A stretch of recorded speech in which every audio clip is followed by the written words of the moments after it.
Let me try and get you the responses from some of the hospitals that we've received to our sting operation. I'll begin with Paras Hospital, which says we can vouch for our results conducted at our hospital. Our lab has NABL accreditation and we adhere to the strictest of guidelines. Let's take a look at what Bhasin Pathological Laboratory said. Variation would not affect the treatment outcome for the patient. Any evaluation done by a specialist under a microscope is subjective evaluation. And then let's take a look at what Lal Path Lab says. There may be several medical, technical or factual reasons which may have an impact on the values that you have provided. Now, I want to state one or two things before we go any further on this. We don't know of all the hospitals that you've seen which one is doing an honest job, which one is playing around with the figures and fudging them, because some of them could be doing their job honestly, others could be doing this, as some doctors told us, to increase the footfalls into their hospital, to get more people admitted. There is also commerce at play, because the more people you have in the hospital, the more tests you can order, the more money you can make. But the reality is, this is something which is very dangerous for patients. Dr. Sanjeev Bagai is joining us.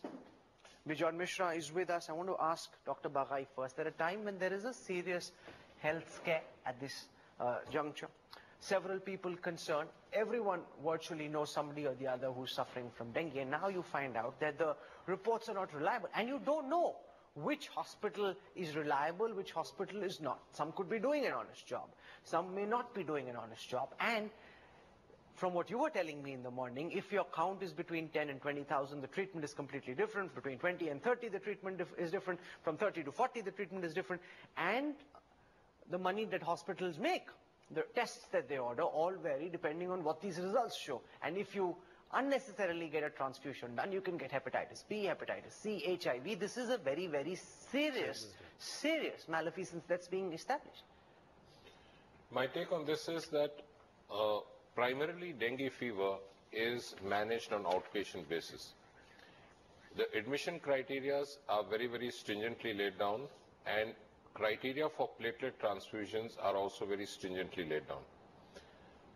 By and large, if patients have a platelet count of more than 50 or 40 or 45,000, they generally do not even require admissions, provided they are in a clinically stable condition with normal pulse and normal heart rate, normal blood pressure. If the platelet counts falls below 20 or 25,000, it is generally wise and prudent to observe these specific group of patients in a hospital. But if a patient has an abnormal clotting profile or a low blood pressure, or if the patient is dehydrated, vomiting, then distinctly the patient would require admission. Having said that, with regards to the platelet counts, I think it is extremely important from a clinician's point of view that we have a authentic platelet count, so that we can base our clinical decision after seeing the patient and evaluating the patient as to what the next step of management is, either the patient being at home or even if the patient is in the hospital. It's extremely important for not only the medical practitioners and doctors, but also for a common person who's seeing this program to understand that if your platelet count is low, we always ask the laboratory to review the sample and it is counter-checked. That's the first step. And second is we ask for a manual count. So we don't only rely on a machine. No, but a lot of people don't understand all of this, Bijon Mishra. They look at this, if it's between, look at this. In one instance, in one laboratory, the platelet count was shown as at 50,000. The same sample, when given to a hospital, said that the platelet count is 20,000. The normal variation is only between 5 and 10,000. This is a massive variation. Massive. So which means it's a concern. What is the concern? That are these processes standardized? Are the people who are working behind these machines or these labs, are they qualified to do that work? See, today, you know, in the era of shortages of manpower, in terms of skilled manpower, to man these kind of machines, which people have bought in the interest of the patients, we always figure out that the person who is working, he doesn't know what he is working on. He's not a qualified person. And most of the labs in our country, you see, the studies have revealed that they are not NABL accredited. And here, I heard somebody saying that my lab is NABL accredited. How many times have you done a third-party audit to ensure that after that accreditation of NABL, are you following those norms which NABL has accredited? I want to bring in Dr. Arvind Lal from laboratories.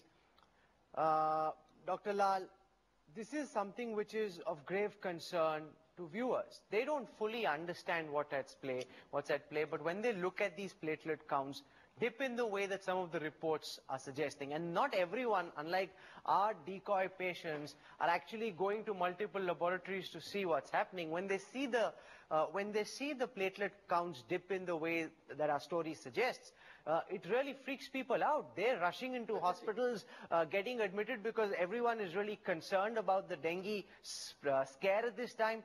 And the charge that is being made by several people is that laboratories are not doing their jobs properly. How do you respond, Dr. Lal? Good evening, Rahul.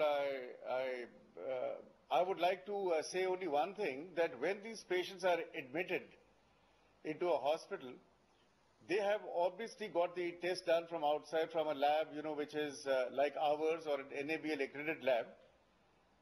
And I think this is a cause for awareness of the patients also, that when a dengue fever epidemic or the season is on, patients have to be advised that if their platelets are, below 60,000, only then they should seek hospital admission. Second point I'd like to make is that no hospital, I can believe, will unnecessarily lower the platelet count. It's not possible. And most of the hospitals which I know of, their laboratories are accredited by NABH, if not NABL, or vice versa. So there cannot be, this kind of a thing, and you cannot go on. So, Dr. Lal, what according to you explains the massive variations? Huge, 100% variations from what I was told. A 5,000 to 10,000 variation in platelet count is acceptable. That can happen. That's within the given range of variance. What explains a 100% variation taken at the same time from the same patient? It's the same blood. How can it throw up so many different results? That's exactly what I'm trying to tell you, that this is an interlaboratory variation, and you've got to ensure that these labs are accredited. If all these labs are accredited, they would not be. There can be, what we call a minor variation, an insignificant variation, but not such a large variation. So I have no idea which of these labs, inside the hospitals are accredited. And, well, the labs outside, at least ours, which is, I think, what I've been reading about, well, we are pretty sure because our processes and systems are in place.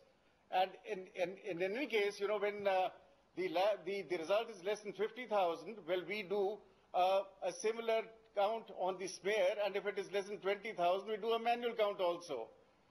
Okay. So we have been at it for a very, very long time. Since the morning, I've been called by several hospitals, CMDs, the chief medical officers, the MS, several people have called, each one to say, Dr. Bagai, that this isn't happening at our hospital. They all say that, yes, this is a problem. There are other hospitals that are playing this dirty game.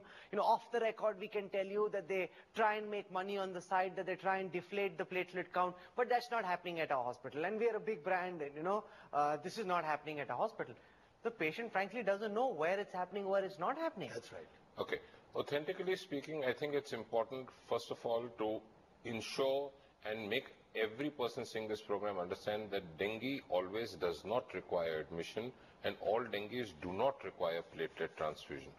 We are extremely conservative as far as in clinical practice is concerned to give platelet transfusion because it's a blood product. You have small blood groups. What all can go wrong? Why don't you explain that to our viewers? So there is an inherent risk of giving repeated blood transfusions, especially if it's a multi-donor platelet transfusions, because you're carrying smaller antigens which later on can sensitize the body towards allergic reactions and further complications. Apart from this, any blood product will carry an inherent outside chance, a minuscule chance, but yet a chance of carrying some blood-borne or blood product-borne infection, viral infections.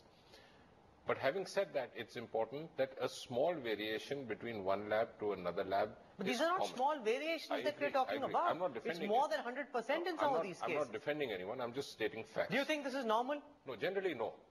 Generally no. This is not normal. No, you can't have a 100% variation of the same sample. So what do you think is going on? Someone is not doing it correctly. How do patients find out? That's a very tough one to answer. No, it's not. It's not. That's a very tough one to It's answer. not. You see, because Rahul, you must understand, Yes. you must understand that it's the responsibility of the caregivers or the service providers, including the government, to educate patients, to understand all these issues out of that money which they're earning out of the patients or out of pocket expenses or taxpayers' money. There is no awareness building in terms of what Dr. Bagai said. You see, you are a medical practitioner, you know what is to be done and what is not to be done. How do you expect a common citizen to know? He believes that hospital. He believes that doctor. No, but Dr. Lal, there is a very real fear over here. That hospitals, because they've got empty beds which they want to fill, Yes. because they've got targets that they need to meet, because the MS, the CMO, each of the practitioners have been set targets. It's almost like a corporate enterprise. And I have several friends who work in some of the top hospital chains, and they tell us when we meet over the weekend,